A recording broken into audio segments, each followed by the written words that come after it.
Coming up in the program, the importance of protecting our eyes from the sun, an inside look at the black mould plaguing council. Every 90 minutes, somebody dies of heart disease and antibiotic resistance. Kia ora, welcome to Central News for Wednesday, the 11th of February. I'm Hilary Entwistle. Latin footballing flair will light up Waikato Stadium's turf this winter, with Portugal, Uruguay and Colombia all set to play in Hamilton during the FIFA Under-20s World Cup New Zealand 2015. Waikato Stadium is the venue for 8 matches during the tournament, FIFA's second largest, which will be held in May and June. Yesterday's official draw saw Hamilton allocated matches involving 2 of the sports powerhouses, Uruguay and Portugal, alongside South American sides Colombia and Asian qualifiers Qatar. 2 African nations will also compete in Hamilton, and they will be confirmed once the continent's qualification tournament concludes in March. State Highway 1 traffic travelling between Auckland and Hamilton will be detoured onto local roads while passing through Huntly tomorrow night. The New Zealand Transport Agency says a section of State Highway 1 at Huntly will be closed from 8 p.m. Thursday, February the 12th until 5 a.m. the following day to allow contractors to work on a rail crossing. The work is subject to fine weather, and a contingency date of Sunday, February the 22nd has been set aside. A Tauranga City councillor has taken to Twitter to lift the lid on the extent of the mould problem inside the council's staff building. Some 2 months on from the toxic black mould outbreak, Councillor Steve Morris has tweeted photos and a comment after being given a look at the work being done behind the sealed areas. The photos inside Tauranga City Council's Willow Street premises show patches of the black mould or Stach Botrys along the floor and the skirting boards, as well as areas of the ceiling which is swollen from leaking.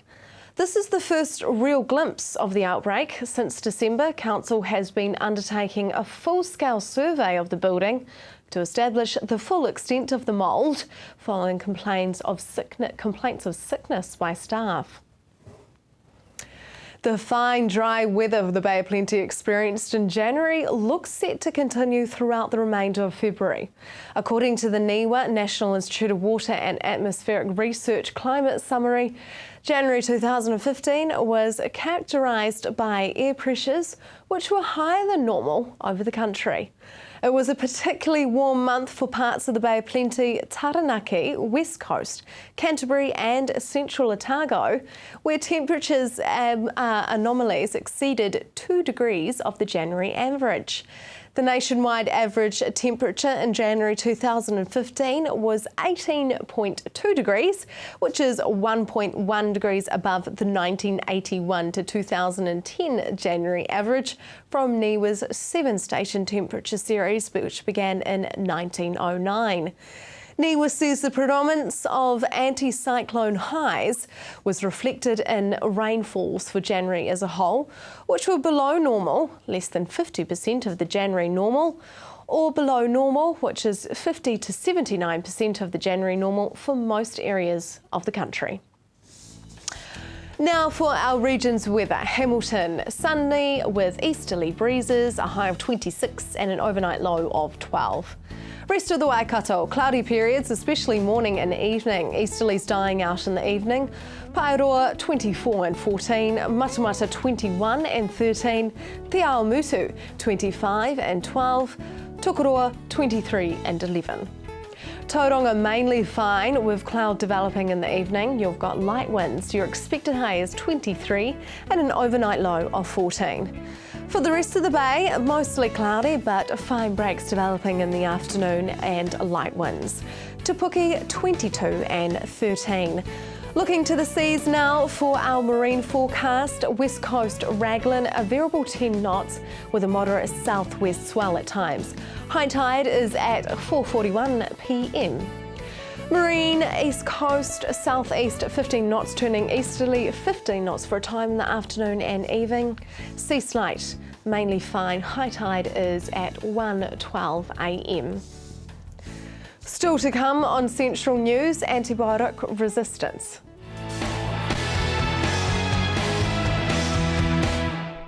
Welcome back to Central News.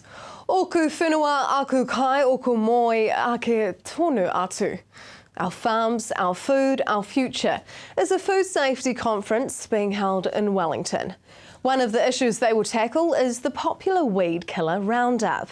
Some studies have found there is a strong correlation between the increase of Roundup and antibiotic resistance, as Roundup is in fact an antibiotic. It is. It has a patent.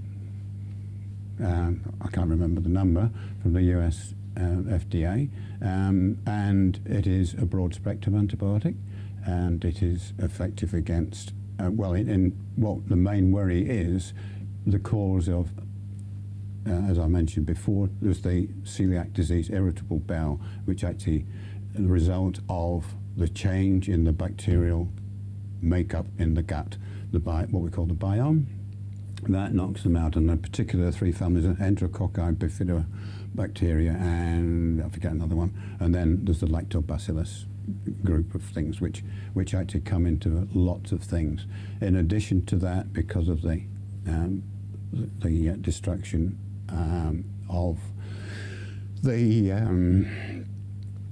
lining, that's one thing. The other thing is that some of these bugs which are resistant to it, and I think mainly in the Clostridia one, and that one, Clostridium botulinum is one, and that one, there's two forms there. You get a chronic, you get the acute toxicity from the toxin itself, or you get what we call chronic botulism, which is what we're finding in cattle and overseas, which actually creates all this gas and what have you, and people have stomach problems, diarrhea, and intermittent thing.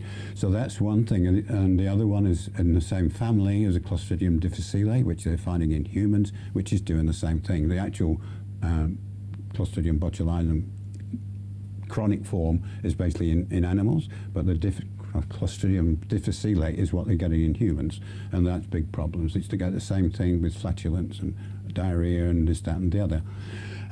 So those are increasing as well. The other one, as a result of that damage to the gut lining, as I say, we're getting things which are absorbed. There are also some of the bacteria actually produce slimy stuff and what have you, which actually coat the cells of the gut lining, which stops the absorption of the things we want to be absorbed, like your minerals and blah, blah, blah. In addition to that, talking about minerals, Roundup is a very strong chelator of minerals, and we are actually starting off with low levels in our foods compared with what they were in the Second World War, and they are things, and the main two ones are cobalt and manganese, and they are particularly effective. Animals in testing for those, they're actually just about non-existent. It just stops them from being a thing. So, what kind of food? You know, how much of this are we eating every day? Right. Well, we don't know. But basically, it is in everything. If you go into a supermarket and look at things that got corn syrup, got corn flour, got soy in it, and the big thing, when we mentioned the amount of soy that's coming into this country from Argentina, there's millions of litres of soy oil coming into this country, and the concentration of Roundup in oils seems to be raised. So there's all those sort of things. The other thing is cottonseed, canola. All those are not so much canola, because I think most of it comes from Australia, but they are. In fact, this Bob Buckley I was talking about, it was. Oh no, sorry, that was soy. No, it wasn't. It was canola. Canola, his crop was contaminated. If you'd like to find out more about the conference, you can email us at news@tvcentral.co.nz and we can put you in touch with Frank.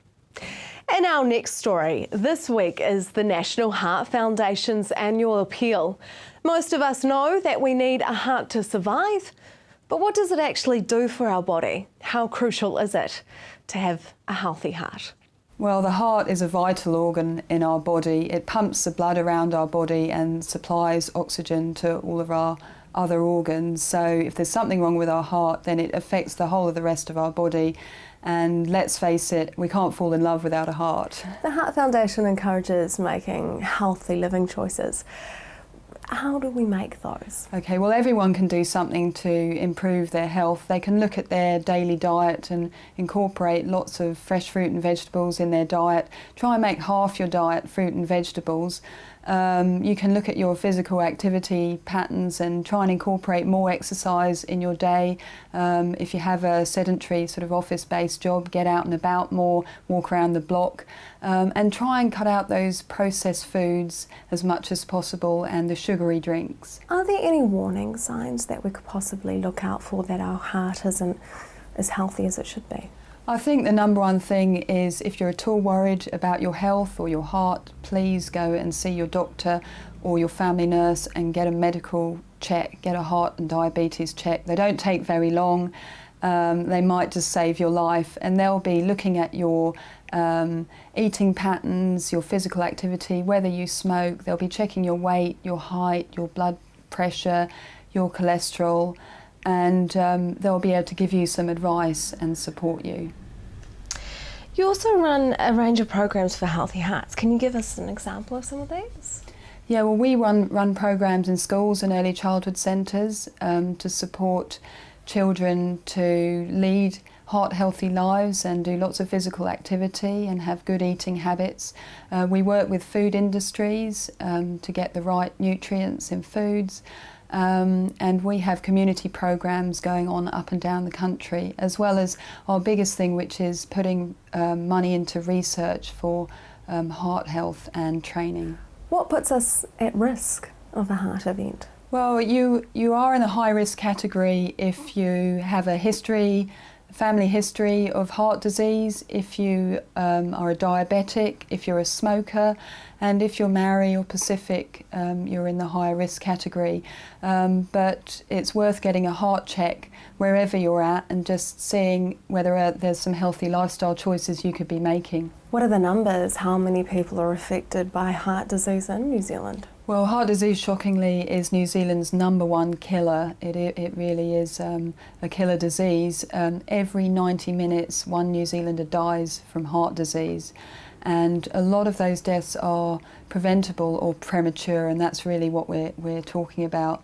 There's also 165,000 New Zealanders living with heart disease. In other words, they've had a heart event, suffered from a heart attack already, and we're hoping that they're not going to go on and have another one. What has the foundation got planned for the campaign week? So during Heart Week, we're really urging people to support us continue the work we do by making a donation.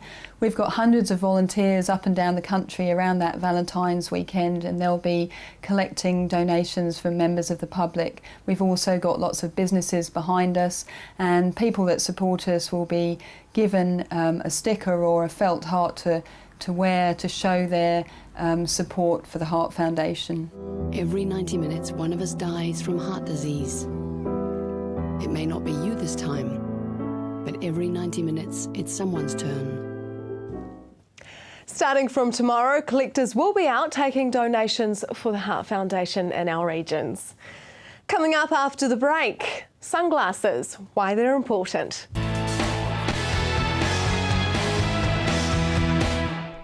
Welcome back to Central News. Most of us like to wear sunglasses because, well, sometimes they're fashionable. What are the health benefits? These days there's even more need to wear them than it was previously, with things like ozone layers and so forth thinning out, more UV is getting through. People are living longer, so UV damage is cumulative. And so the longer we live, the more UV we'll be exposed to, and the side effects of that are showing up as people needing to take the appropriate protection earlier on in their lives to prevent it. What does UV damage do to our eyes? Various things. Cataracts is probably the biggest one, the one that we know is caused by, is accentuated by UV, but macular degeneration is thought to have a UV is significant. And then things on the front of the eye, like pterygiums, which are little growths in the corner of the eye, that can be a UV induced. So those are probably the main ones. When we're looking to buy a pair of sunglasses, what should we be looking for in particular? Should they be a particular style? Should they have a particular lens? Yeah, it depends a lot on what you do. People who, like farmers and builders, fishermen, people who work outdoors most of the time, it's obviously their danger with UV is a lot more than for those of us that work indoors. So if you're in one of those occupations, probably looking at a frame that's wrapped round, because some of the UV damage comes from the side as well as directly through the front. So a good fitting wrapped round pair of sunglasses is a good idea. And then the lenses are pretty important, and you need to, most of the sunglasses, that pass the New Zealand standards for UV protection, will have a little label on them saying that. So that's what you should look for. So how do we know the lenses are UV blocking? Because of this label? Because of the label, yes. What if people are already noticing deterioration in their eyesight? Is it too late? Has the damage been done and it's all downhill from here? I don't think you'd notice things that, except for the little growths on the front of your eye, you wouldn't be aware that it was UV caused. It could just be ageing, or just that your vision is deteriorating for another reason. Or cataracts can be caused by other things, just generally by ageing. So you wouldn't know it was sun damage, but they may cause deterioration of vision, which would cause you to take action. Never too late for a good pair of sunglasses? No, never too late. But on the other hand, I think children wearing sunglasses is very important. They are outdoors a lot, and their eyes are particularly sensitive to UV. I think you can go overboard with that, and we all need some UV, but I think that when little kids, any age kids, are outside for any extended time, then wearing sunglasses is recommended. What age should we be considering for the children to wear sunglasses? Well, if they're outdoors a lot, from an age in which you can keep them on, I think that's the biggest challenge for little wee kids is, they pull them off very easily. So, but from any age that you can keep them on, it's important. Does a designer label and price automatically mean UV blocking sunglasses? No, it doesn't. You've got to look for the label again. And this labelling is voluntary, it's not compulsory, so it doesn't mean that they're not good. Also, because they haven't got a label on, they may have chosen not to go through the process. Today is National Go By Bike Day. The benefits of cycling to work include saving money, becoming fitter, being clean and green. I was a bit worried about whether we should ease ourselves into something like this though. Well, I reckon people should just get on and go. The great thing about cycling, it's fairly easy on the body. So maybe start with 20 minutes, see how you feel the next day, and slowly sort of build up from there. But the good thing, it's easy on your joints, and if you're fairly unfit, it's a great exercise to start with, because you just go as hard as you want to, really. Do people lose weight when they start to cycle, do you think? Oh, well, I think if you, that's a tricky question, because it depends on how much you're refuelling after your bike ride. But definitely if you cycle on a regular basis, you're going to be more active, so you should lose weight over time, yeah. And you mentioned injuries. Is it quite I guess it's low impact, but are there common injuries that people need to kind of be aware of?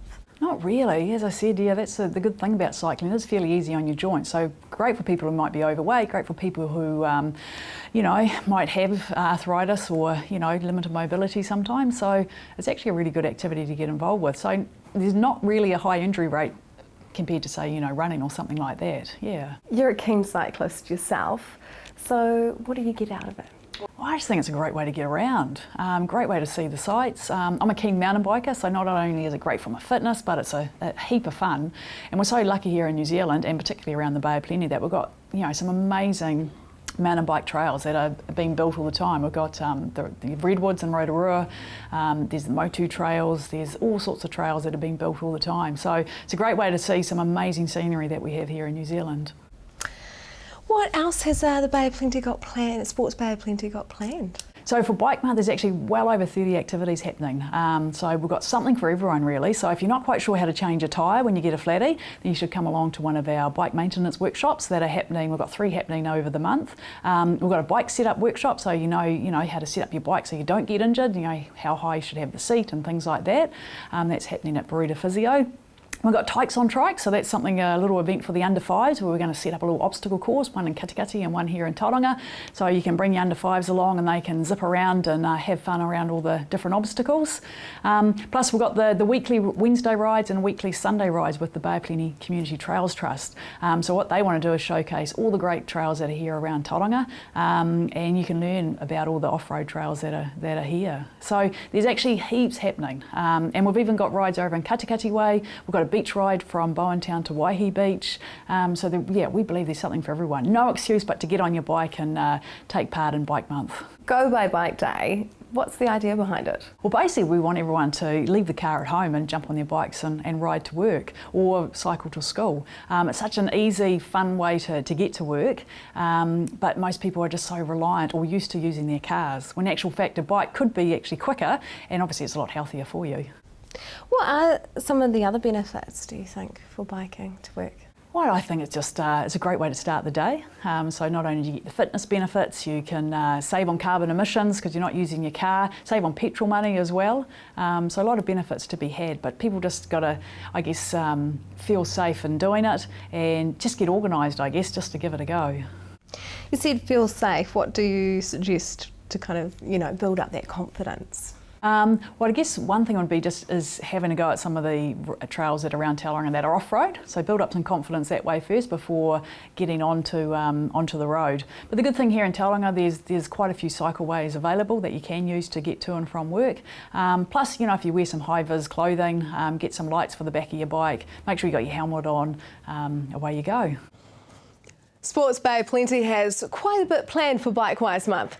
Visit sportbop.co.nz to find out more. That is Central News for tonight. If you'd like to get in contact with us, you can via our Facebook page, centralnews.tv, or email us news@tvcentral.co.nz.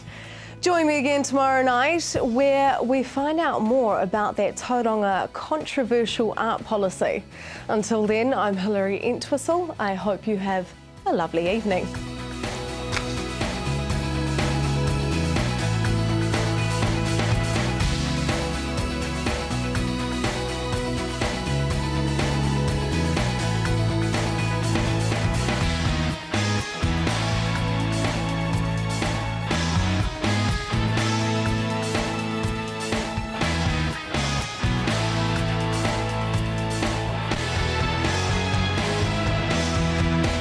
This has been an Alpha Media production, a division of Television Media Group.